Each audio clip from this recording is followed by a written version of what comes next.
Hi, and welcome to Dark Window. I'm your host, Jim Mann.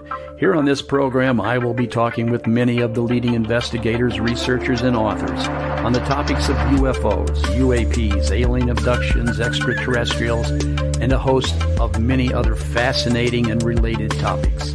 So please join me and my guest for the next hour as we reach out. This is Dark Window on KGRA Digital Broadcasting. And hello, everyone. I'm Jim Mann. Today I have here in the studio with me Dr. Robert Farrell. Now, this is the second time I've had Dr. Farrell with me, and we're going to have another fascinating conversation today. Now, for those of you who are not familiar with Dr. Farrell, he has a Bachelor of Science in Mechanical Engineering from Ohio State University. He has an MBA from Western New England College and his doctorate of engineering from the University of Massachusetts. He also spent 15 years as a professor at Penn State. So Bob's with us tonight, and he's got some really fun stuff to talk about. I think you'll find this extremely interesting. He's got a number of books which he will introduce to us as we go. But tonight, we're going to talk about the science behind Noah's flood. And Bob, how are you doing tonight? I'm doing fine, Jim. Thank you for inviting me. Well, great. I'm glad to have you. And this is the second time. And the last time I had you on, it was a fascinating talk about the Nazca mummies and what's going on down in Peru and Bolivia and in that area. But now we're going to talk about the science behind the flood of Noah's day. So first off, to get started, what is it that made you write this book? Because what we're talking about is an entire book that you wrote. What made you write this book? What made me get even involved in the topic of Noah's flood was Zecharia Sitchin. I had been doing research. I read his 12th planet. And at that point, I thought, geez, it's all ties together, you know, the Sumerian experience and everything. And so I started digging into it, studying the Sumerian culture, and and that led to the realization that the flood in the Bible, called Noah's flood, was actually a Sumerian event. So and then I went from there. And I actually, in the book, I think I spent about the whole chapter talking about Zecharia Sitchin and his work, because the book, as you're going to see a picture of it in a minute, was published in 1976. But he was proposing things that that were out of the realm of most science at that time in 1976. And so when I wrote my book, I had 40 years of experience, you know, beyond when he wrote his book, to go back and point to everything that he stated that at the time where probably people would roll their eyes at, but today they're facts, more or less. So he was pretty much dead on what he was saying. And anyway, and the other thing, as far as this particular topic, when I started writing this book, I didn't realize how, at the end, when I finished the book, how well it lined up with the Old Testament, and as far as some of the events that occurred. The dates are another question, but the events pretty much line up with what's in the Old Testament. So I will go to the next slide then. Yeah. Let's roll through this. Okay. So the question was that about Noah's flood for a long time. People didn't take it seriously. They thought it was maybe an allegory. You know, it certainly was a myth, but maybe it was an allegory to teach good behavior or something. But that changed when Sir Leonard Woolley from England in 1922 went to Ur and started digging. And what he dug up over the years, he put into his book in 1929 called The Ur of the Chaldees. And some of the conclusions that he drew from his search was that, first of all, indeed the flood in the Bible was a Sumerian event, and it occurred in Mesopotamia, which is basically the valley between the Tigris and Euphrates rivers. And it was a local flood. A lot of people think that the Noah's flood was a world flood. And there are a lot of flood stories around the world, at least 300 of them. But this particular flood was not a world flood. However, to anybody who happened to be in a boat floating in the middle of this flood, because it was so extensive, you wouldn't have been able to see any land. So you might have concluded that it was a world flood. His research showed him that the flood actually came from the south, which was interesting. Most floods in that region would come in the springtime, when the snow melts in the mountains, and so they'd have common flooding, but it came from the north. Well, this one he concluded came from the south, and it was at least well over 6,000 years ago. So this is the floodplain, basically where the flood occurred. And you can see two rivers, the Tigris and Euphrates. Where they two come closest together is actually Baghdad today. And here's a map that shows where the Sumer was, or where the Sumerians were. And they were superseded by the Akkadian and then Babylonian empires. And again, I usually on these maps, I throw in Baghdad just for reference so you know what we're looking at here. Mm-hmm. But down toward the bottom of the screen, you'll see Ur, which is where Woolley did his dig, and Eridu, which is claimed to be the oldest city by the Sumerians. So the question is, when did it occur? And it depends on how you calculate it. If you look at Genesis and assume that time starts with Adam, and you pick out the dates and everything out of the Old Testament, they would add up to about 4,300 years ago. Woolley, though, with his research, claimed that it was more than 6,000 years ago.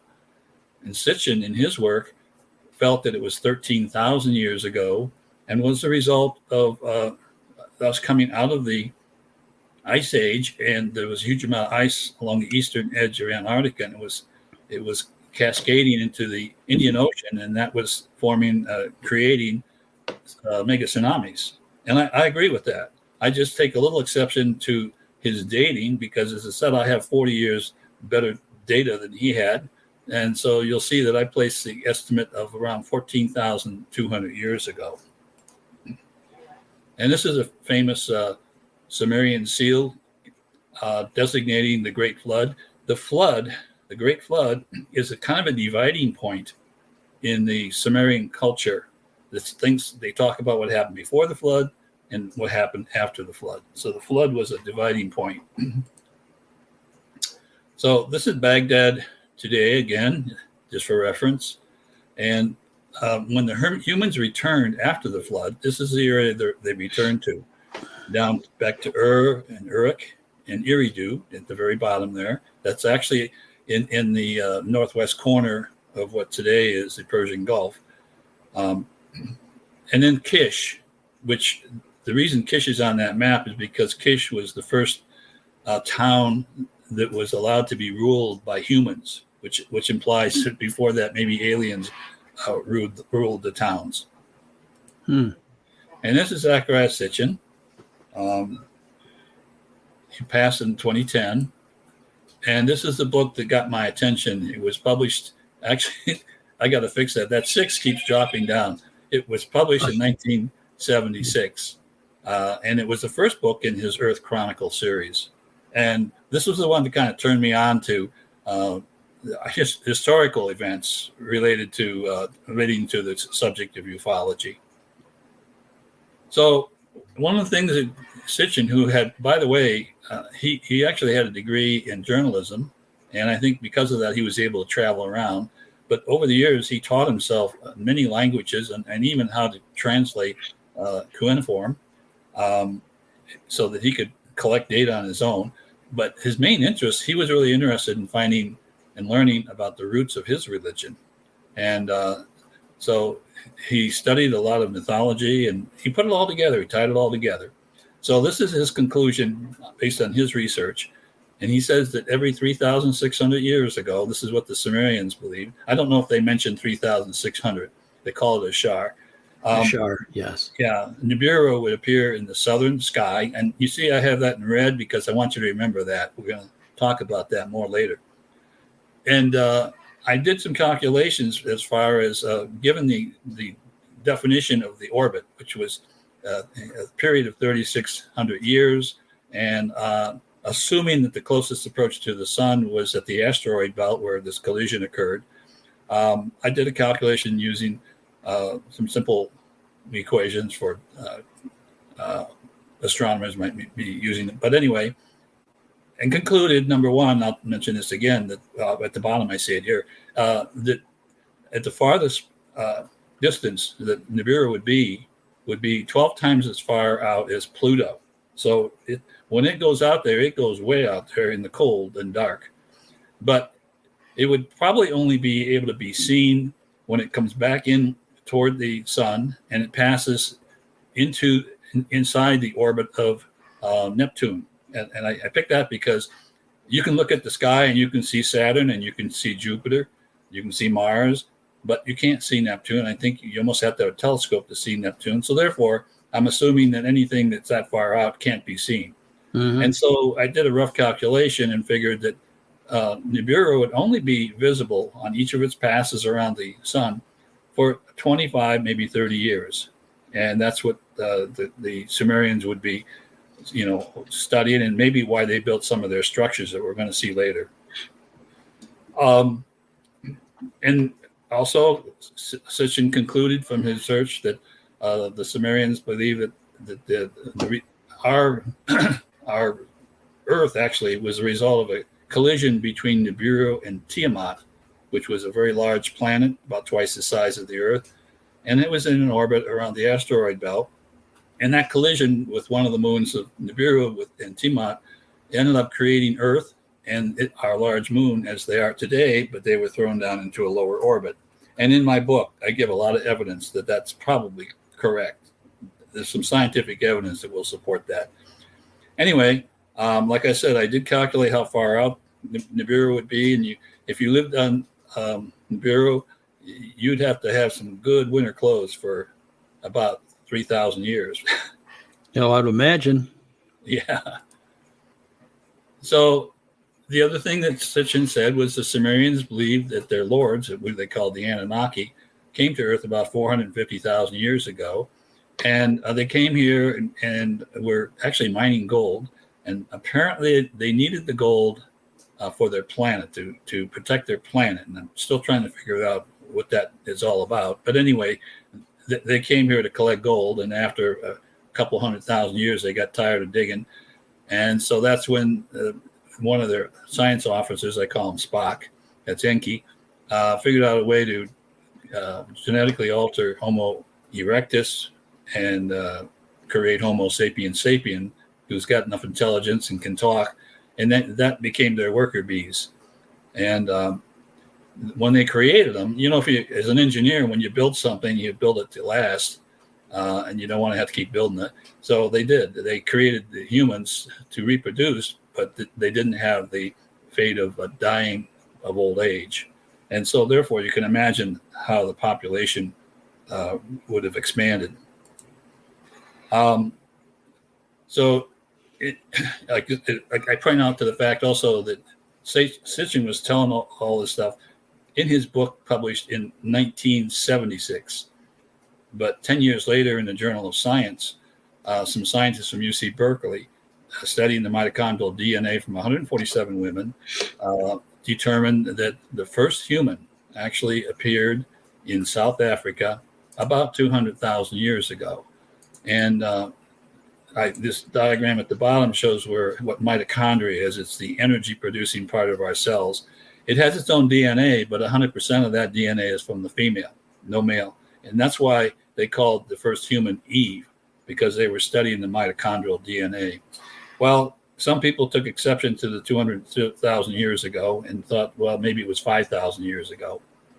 But wouldn't you know, in 2003 in the Journal of Nature, there was an article where they had found a fossilized Homo sapien skull in Ethiopia that they dated to be 160,000 years old. So that kind of supported that whole 200,000 year time frame.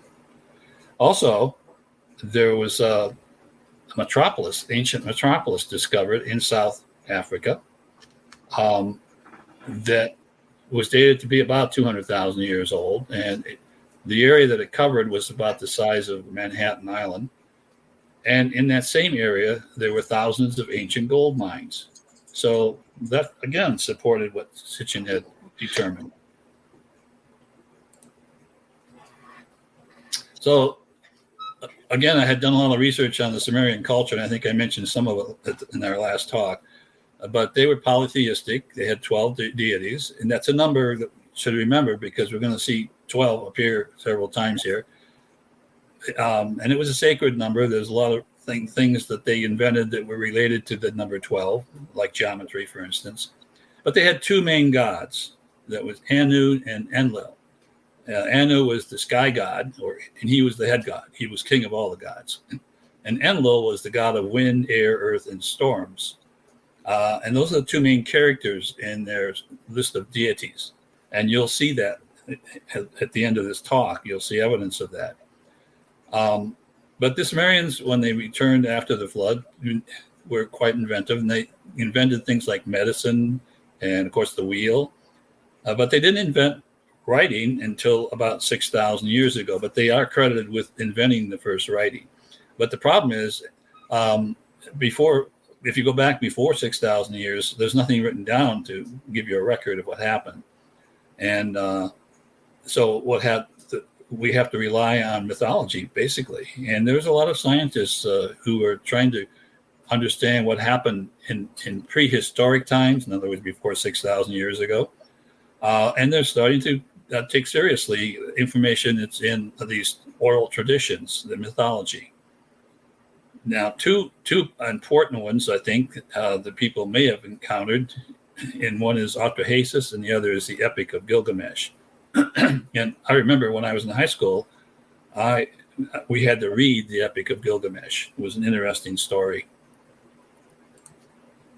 So in Tablet 11 of Gilgamesh, who was the king of Uruk, he went on a quest for eternal life because he had learned that Upnapishtim, who had been the king of Shurpak, and that Shurpak on a map is just below Baghdad, just to put things in perspective.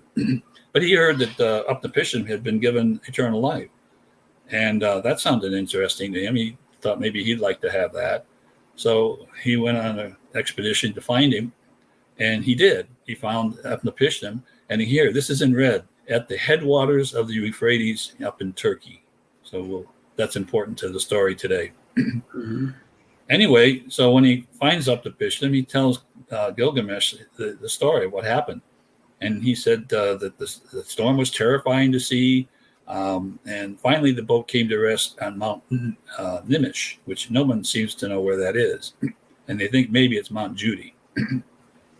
But regardless, the fact that he came to rest on a mountain, which had been north, proves that indeed the flood came from the south. It was not a normal seasonal flood. It was a major flood that came from the south. This is just an example of some of the artisanship of the Sumerians. Of course, this was done after they returned after the flood. But you can see they had capabilities to do beautiful artwork and fine cloth. And in fact, they were well known to and selling, I think, as a product, the fine linens and things that they could produce. So what we see here is a map that I kludged out of a standard map to make the Persian Gulf look much smaller. It looks like a lake. And that's for a reason, because if I go back 15,000 years, the sea level was 370 feet lower than it is today. And the deepest part of the Persian Gulf is only 150 feet. So therefore, it was a lake back 15,000 years ago. And it went down probably through some kind of a narrow gorge into the Indian Ocean. And it's fed by 4 rivers, just like the Bible says: the Euphrates, the Tigris, the Pison, and the Gihon. So that fits with the Bible. So the question might be how I came up with a different date, let's say, than Zachariah Sitchin. And again, it was because I have more current scientific data. But there's something that is called the meltwater pulse 1A, and that occurred about 14,500 years ago. And later on, I'll show you a diagram that shows that. So that was one thing I took into account. The other thing is I felt that after the flood, they ended up producing some of the oldest monolithic structures on Earth. One of them is called Göbekli Tepe. And so the exposed sections of that have been dated to be 12,000 years old. And but they believe that using ground penetrating radar, that there are many more underneath, down further below that may be as much as 14,000 years old. And so that's why I came up with the 14,200 years for the event. Now, there's a professor from Victoria University in New Zealand who was discussing what he called the theory of ice ages, and that it would say that that the recent interglacial would end with and be, or at least be interrupted by, an Antarctic ice sheet surge. By that he means that the ice sheets that you find around the perimeter of a continent or island, excuse me, will just break up and disappear. And he said in the past they would have caused distinct rises in sea level up to maybe 100 feet, and in a very short period of time, perhaps less than 100 years. And so he also said that the chevrons that have been discovered in the floor of, not in the floor, but in the on land in Madagascar, the southern part of Madagascar, may have provide good evidence for a mega tsunami occurring. So here is a map that shows sea level going back to 24,000 years ago. And you can see it if you look at to the lower left corner, we're coming out of the ice age. But around 14,500 to 13,500, there was a period of time there called the Bowling-Allerod Interstadial. And it was a warming period. And you can see that it resulted in a very steep rise in sea level, about 100 feet almost. It's kind of hard to tell from this graph, but it was a very dramatic change. And so that's one of the other reasons I picked 14,200 years. Excuse me. Hey, Bob, just real quickly. Yeah. Going back to that chart, your previous slide. Okay. Now, I noticed over here on the right hand, it says Santa Catalina, Rio de Janeiro, Jamaica, Tahiti. So as the water that was captured in ice during the ice age, as these waters melted throughout the years, it created these islands. Or what is the purpose of these? Well, some of them, like Santa Catalina, that's a island. Rio de Janeiro, that's a city. Do you know what the significance of all this over here on the right is?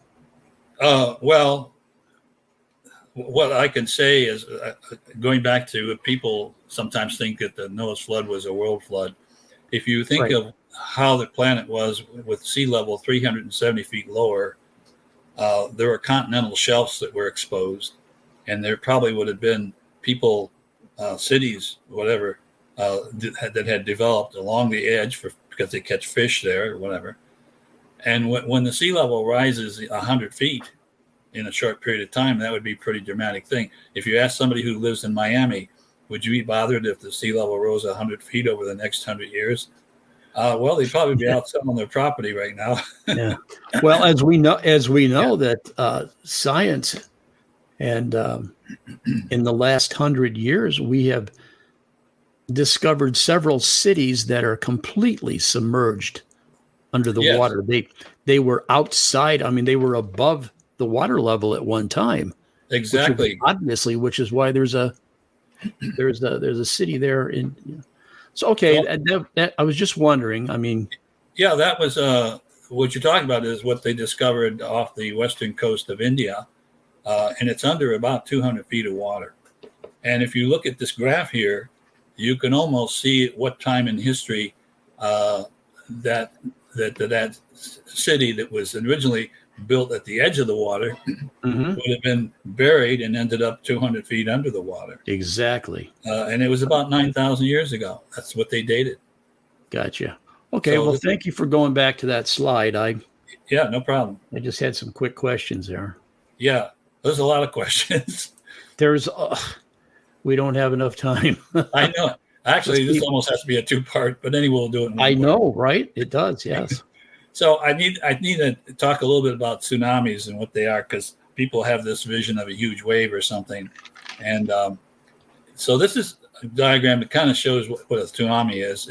It's created by energy that's put into the water, either by maybe an asteroid impact or a huge chunk of land falling into the water, or even ice, which is what I'm going to say happened, and even shifting tectonic plates. You know, I remember down near Thailand a few years back, there was a tectonic plate that shifted and caused a mega tsunami down there. Not a mega tsunami, but a regular tsunami. So we're talking about regular tsunamis here. A mega tsunami simply is a larger scale. But that's what I think we're dealing with as far as Noah's flood. So what happens is this energy radiates out from the impact, and when it reaches at a very high speed, when it reaches the lower, shallower water, it almost seems like it climbs right out. But it really manifests itself almost like a surge. In fact, my next slide. This was the tsunami in Japan. I was about to mention that. You notice that it's not a wave. It's clear that the water that had been on the other side of that wall had been normally lower, but the water level just rose up, and it keeps coming and keeps coming. And that water flows inland, and it takes buildings and people and moves them inland. But eventually, it'll return.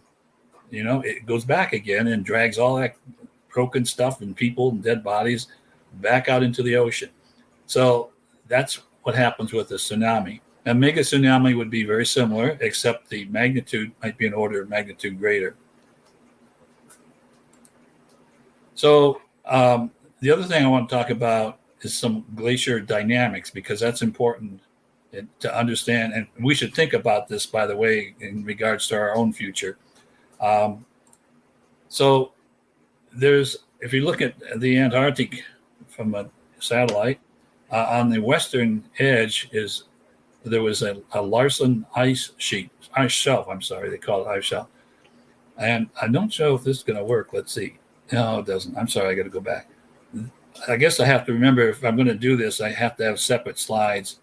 Buried under this picture is some other pictures that shows that ice shelf there in 2002, as it says at the top there, it actually collapsed and floated out to sea. And it was the size of Rhode Island, that whole ice sheet. So you might say, well, so what? That ice was floating on the water. And you're right, it wouldn't really affect the sea level. But the important thing that we have to keep in mind, because there's other ice sheets that may be disappearing and creating the same problem. And here's the problem. That ice shelf or ice sheet usually is grounded, and it holds back glaciers that are sitting on land. And so the only thing, if an ice shelf leaves, the only thing holding back the glacier is just the friction that might occur with the soil underneath. And to make things worse, during a warming spell where the surface of the glacier melts and forms moulins or pools of water, they would find a crack and seep down and put water underneath to add a lubricant. So once that ice shelf disappears, these large glaciers can rapidly advance toward the coast. And by the way, we have some in Antarctica that people are worried about. The Thwart Glacier, if it ends up in the water, will raise sea level by up to 15 feet. And again, people in Miami might want to worry about that. Yeah, really. So if we go back 20,000 years ago, as we came out of and actually it was the middle of the ice age, the ice along the eastern edge, which is on the right side of this graph, in Antarctica was 45,000 feet thick. That's 8 miles. Tremendous amount of ice, all lined up along the eastern edge of Antarctica. That's really hard to wrap your head around that. It is. I mean, higher than Mount Everest. And so unbelievable.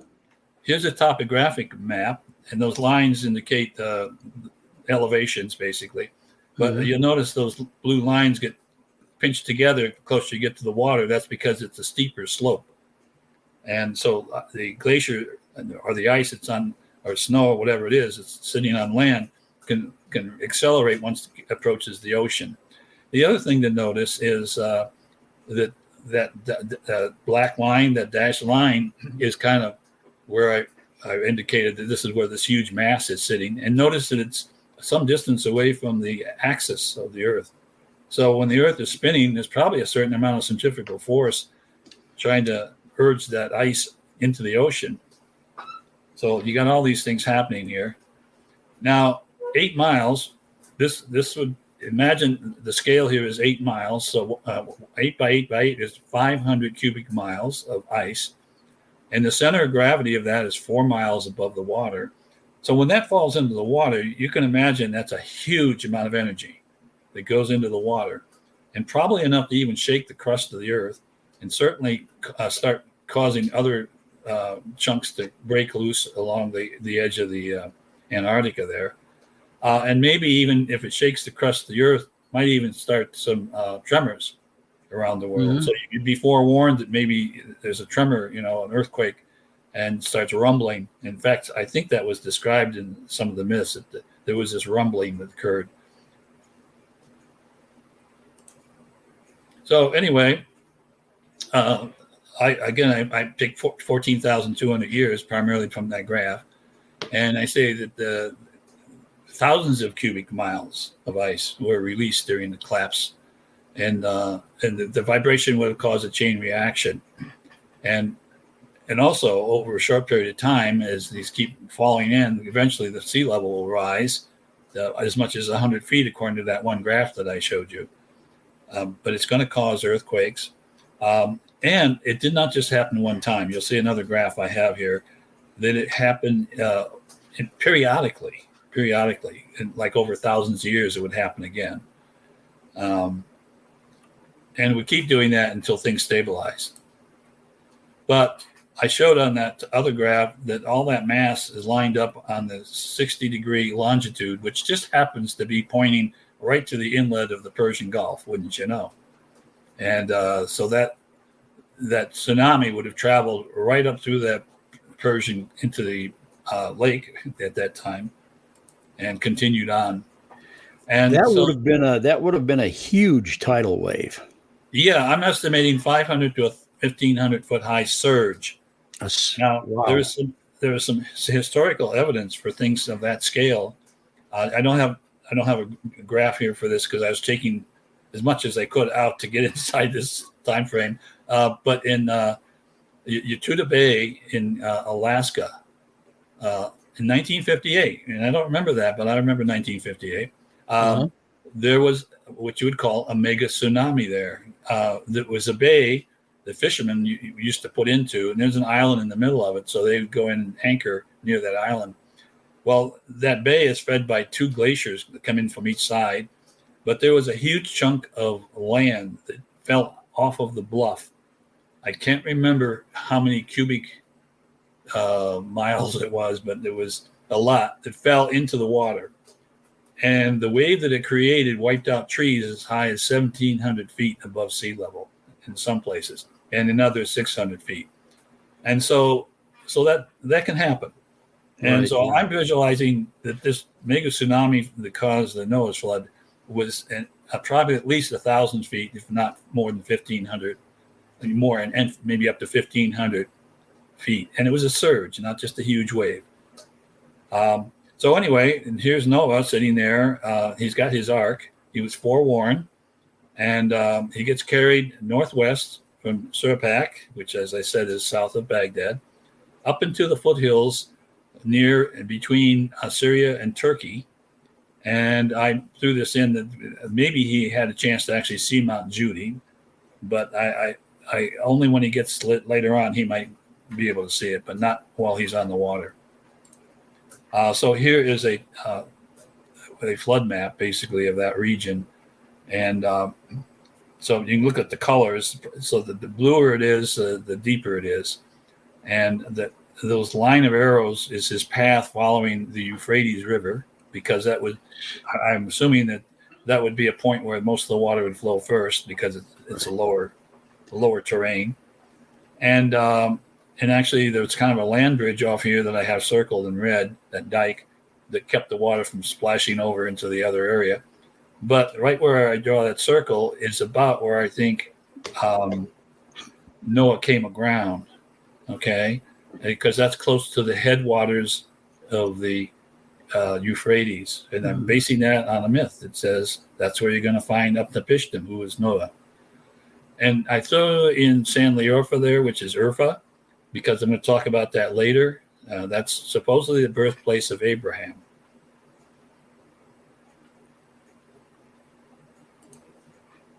So here is a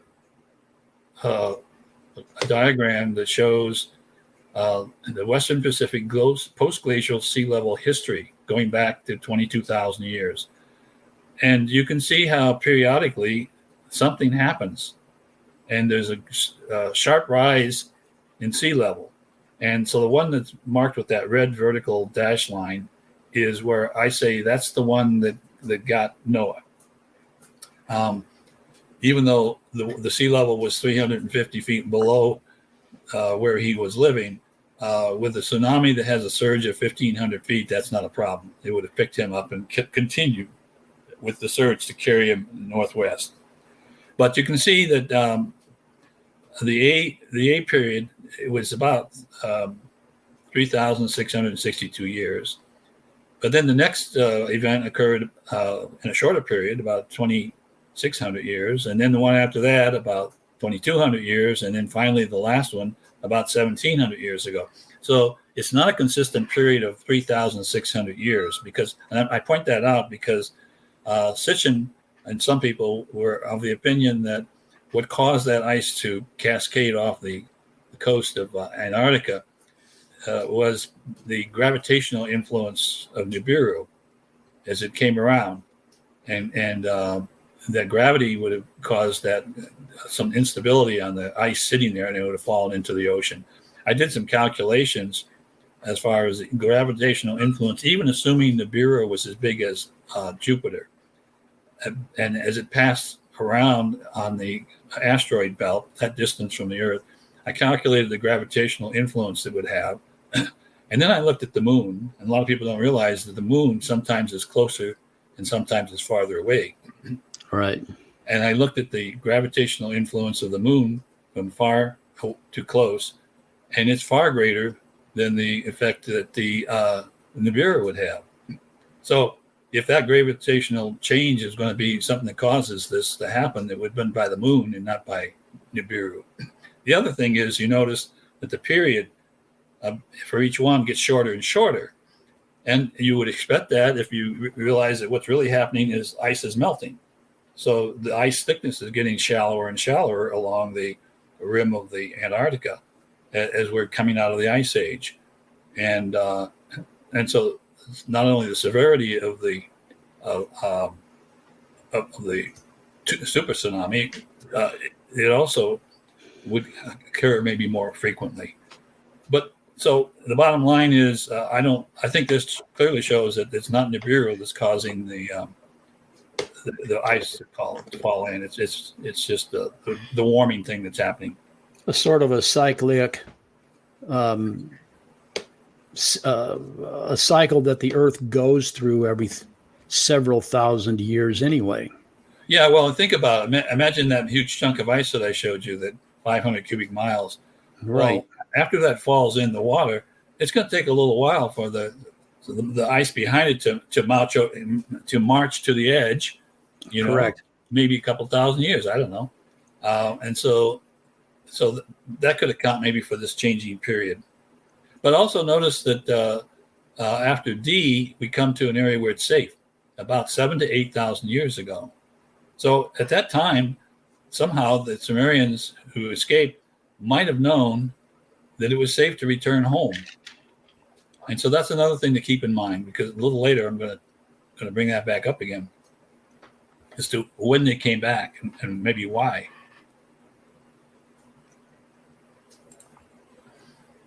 So anyway, if I were involved in a thing like that, first thing I'd do after I hit dry land is I'd jump out and go to higher land. And so I think they did. And I think they stayed at the high land up in the Turkey, around Turkey, which was where I think they were. It was about 1,500 feet above sea level. That in general, San Lirfa, for instance, is 1,500 feet above sea level. So that's high ground. They probably wouldn't have to worry about another tsunami bothering them there. And so they would, for some reason, not know to return right away. I don't know how they learned that, hey, it's time to go back. Maybe they sent scouts down, and if they didn't come home, they figure they drowned. But anyway, somehow they knew that it was time to go home about 8,000 years ago. Well, while they're there up in Turkey, Noah's descendants were polytheistic. They worshiped 12 gods. And so they would have built temples. And there's evidence that I'm going to show you in a minute of several of them. One is Navali Kori, and the other is Göbekli Tepe that people are familiar with. And there's a few others, but I'm not going to get into them. And also toward the end of near 12,000 years ago, they even invented agriculture. You'll see that too. So here's an aerial shot looking down at the Navali Kori, where I think is Noah's house at the headwaters of the Euphrates. Now, you see that they built a dam over the Euphrates River in 1990. So from about 1988 or 89, before the water started building up behind the dam, a lot of archaeologists, or at least a German team of archaeologists, went to document Navali Kori, and you'll see pictures of that. And this, by the way, this location is only about 25 miles from Urfa, where I believe Abraham was born.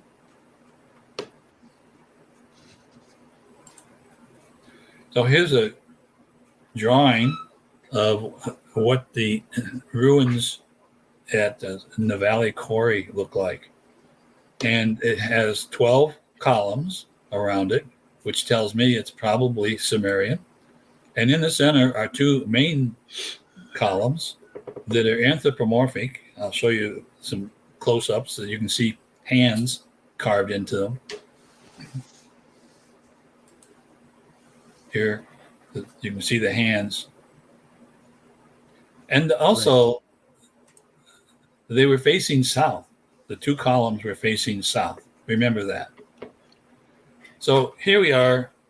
There's Navali Kori, where Noah lived, like 25 miles from Urfa, which I think. And the reason I think Urfa is where Abraham was born is because I happened to stumble onto a travel log.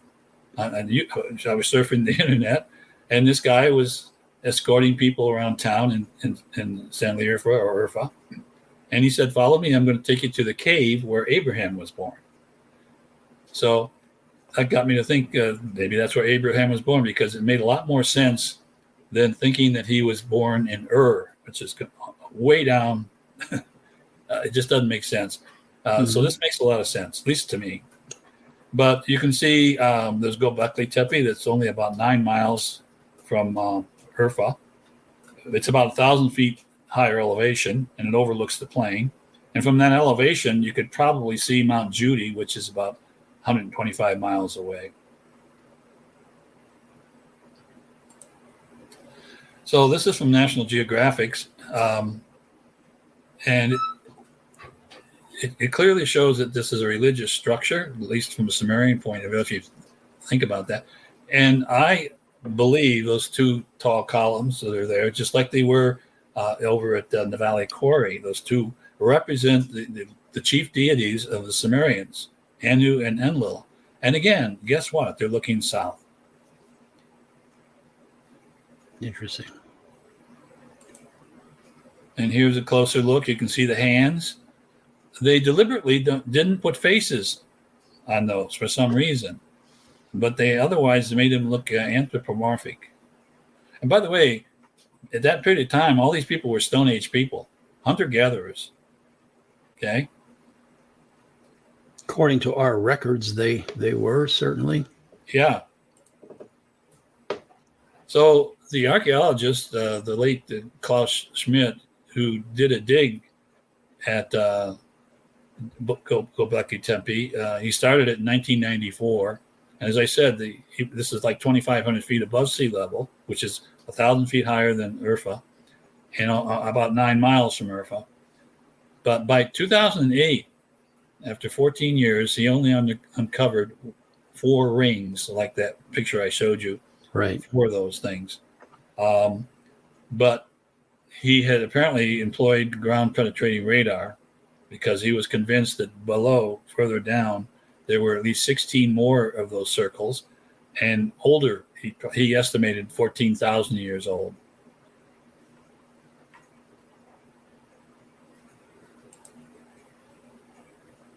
So the on the surface, the 4 that he uncovered, he dated to be about 12,000 years before present.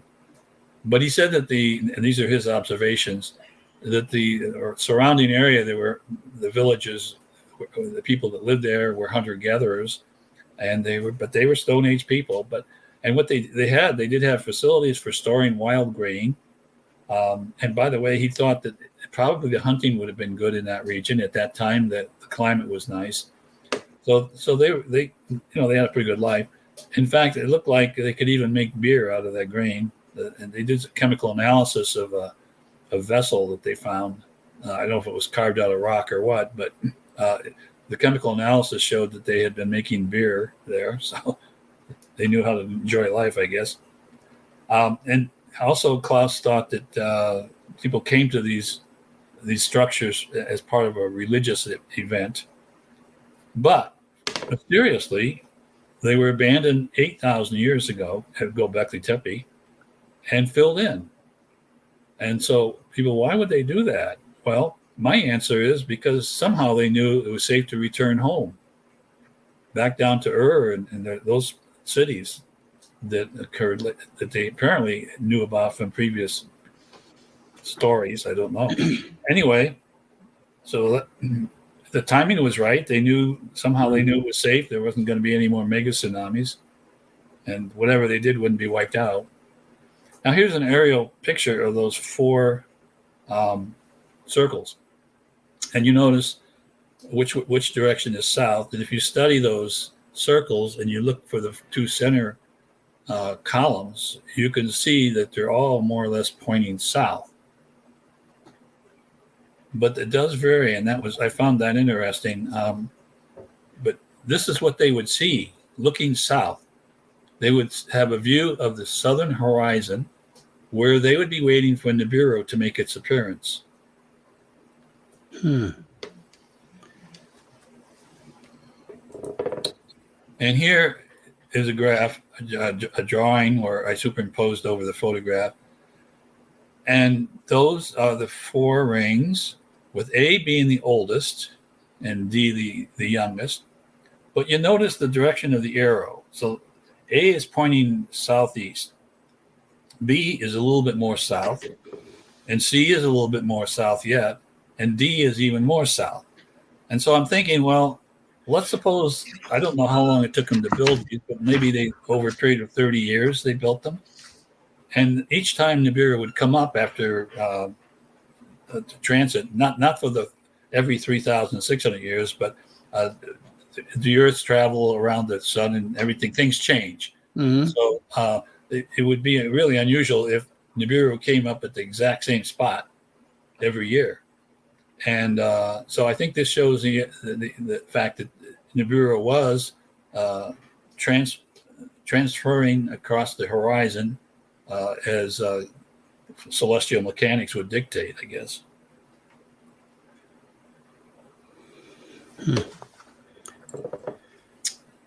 So So I discovered this almost by accident, but I learned that in the Orthodox Jewish tradition, it states that Abraham was born in Urfa, which I told you now, and not Ur, and spent time in the house of Noah and also the house of Shem, which is Noah's son. And he received instructions there, because remember back then, nothing was written down. It was all by oral tradition, and they wrote memory. And some of these religious ceremonies may have been the priest would stand up and recite the history of the flood to carry everything forward. Right. So nothing was actually written down until Moses, which was about 3,500 years ago. So there's a big gap of time there where I don't know what happened in between. There's a big gap, and I haven't figured out how to deal with that. That's a very interesting concept too, by the way.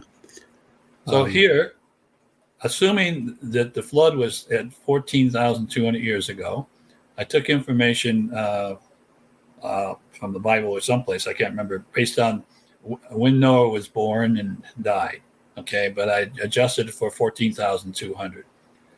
And so here you can see that Noah lived 950 years, and Shem 600, and they died around a little over 13,700, 800 years. But if you look down below, I don't know if you can see that, Abraham, that his life overlapped their life. So surely he could have gone to visit. Now, it's only 25 miles away, right? He surely from Urfa could have known those people. Would have known them and could have visited them, and that's what the Jewish tradition says happened. Yeah. Well, Bob, we're just about out of time here. The hour has just slipped past us real quick. Okay. Well, can I go forward for the big? Yeah. Okay. Let me skip over this because you got a couple of minutes. Okay. This is when Abraham's father was taking the family, and they ended up, Haran died in the middle of that plain. Anyway, right. So the question, here's the route that was taken by Abraham. And the interesting thing is this colored map here, that where the intersection of these nations is right there by Göbekli Tepe.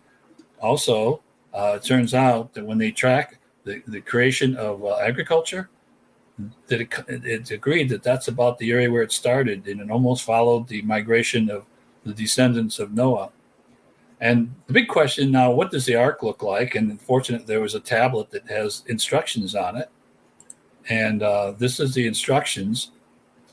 And there was somebody actually built, and this is what it looks like. It's a round boat. It's called a kufar. It wasn't the boat you're thinking of. And here's one, a scale model. It's a full scale of the boat that Noah had built. And when you think about it, it doesn't need a bow on it, because it's just designed to save you from a flood. And you're going to go wherever the flood takes you anyway. So why put a bow on it? So it's circular.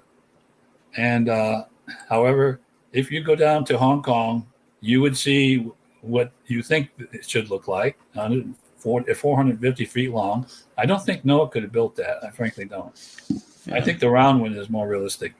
And so that's it.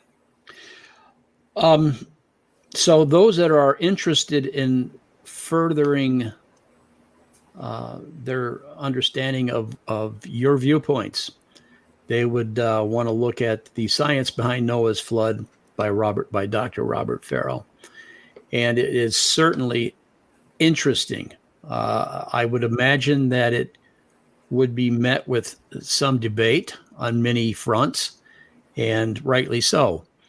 But after all, we're after the truth.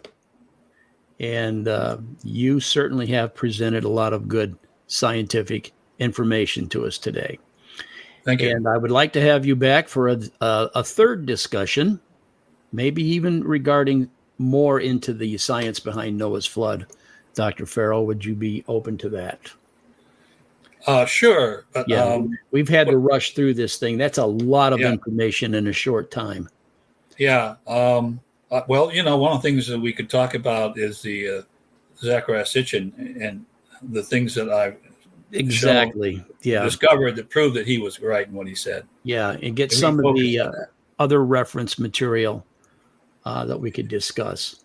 Yeah. But Dr. Farrell, we are completely out of time, and it has been great listening to this. I haven't commented much because you just had so much information, and I really appreciate you coming.